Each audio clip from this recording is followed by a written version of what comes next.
Hi guys, welcome back. So today I want to show you how to create your own seed schedule. So I highly recommend grab your planner, grab your seeds, and do it with me.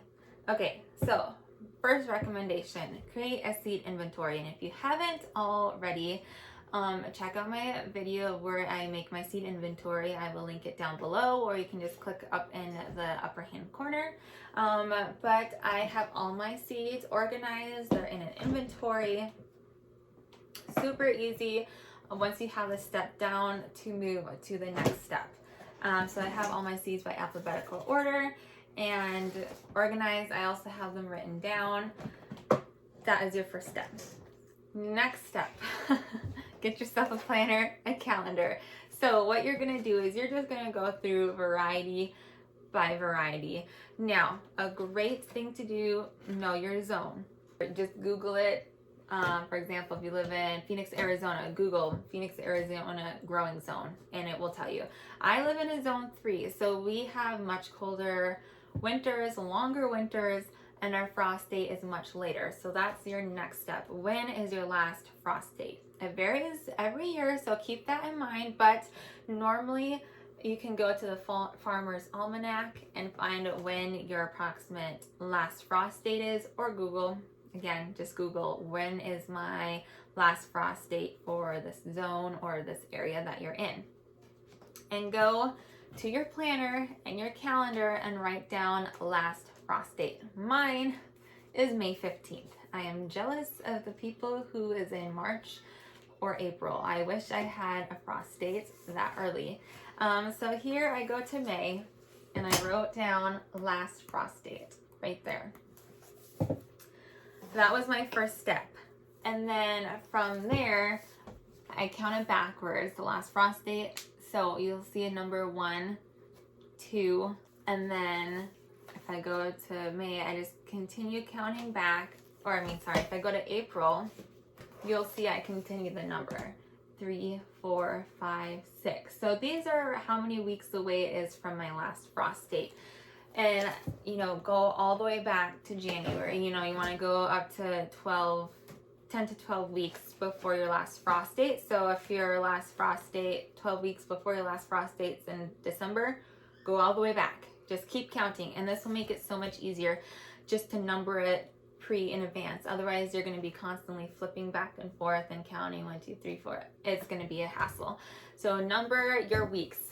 My next resource that I used was a Johnny's magazine. I get most of my seeds from Johnny's, so I already have this catalog. If you want, go to their website. You can request a catalog. This is super helpful because at the bottom of their page in the flower section, do they do that for veggies too? Let me see.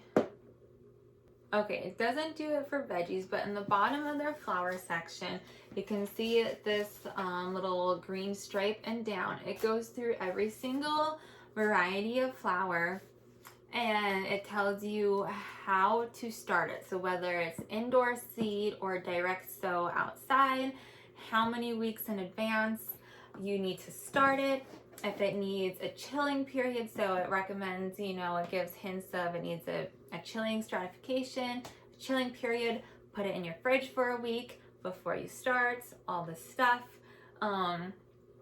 Super helpful. So I literally went through my inventory and I sat down with the magazine right next to me and I started at page 1 of the flowers and started writing stuff down. So I had echinacea. This is the echinacea page. It says it takes 10 to 15 days to germinate. So 8 to 10 weeks before your last frost date. Or if you want to, it says that you can direct sow out in the soil once the soil reaches a temp of at least 65 degrees Fahrenheit.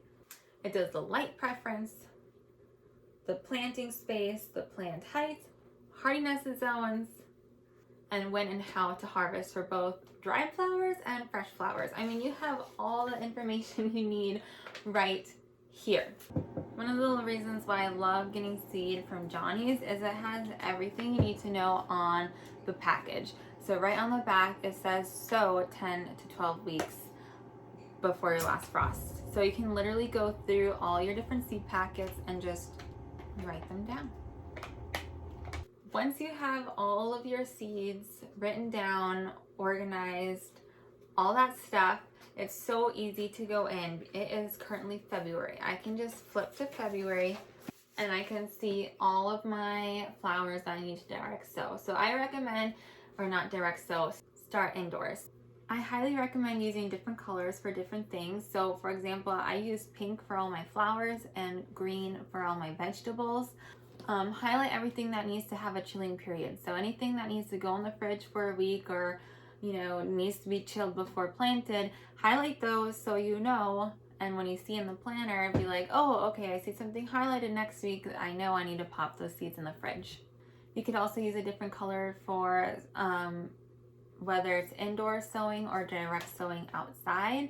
That would have been really helpful for me too, just to keep it more organized. It has a monthly view. So you can do what I did. You can write down everything that you want to potentially plant when, and then it also has the monthly to-dos right in there. So if there's anything that I know I need to do, like till the garden or start getting landscape fabric, or just chores you need to do outside. I still currently have almost 3 feet of snow outside, so I won't be getting out quite yet.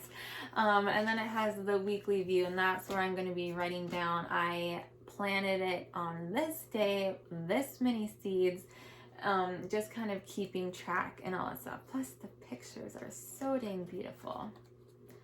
So beautiful. Oh. Daffodils, they are my favorite spring flower, in case you wanted to know. All right. So I hope you found that helpful. If you weren't quite sure where to start, it's a lot, I know, but once it's all written down, it is so much easier to keep track of which flowers to start when, and it's so nice just to have a physical copy to look at every week and just kind of plan what you need to do to have a fabulous garden. So thank you so much for watching, and I will see you next time. Bye.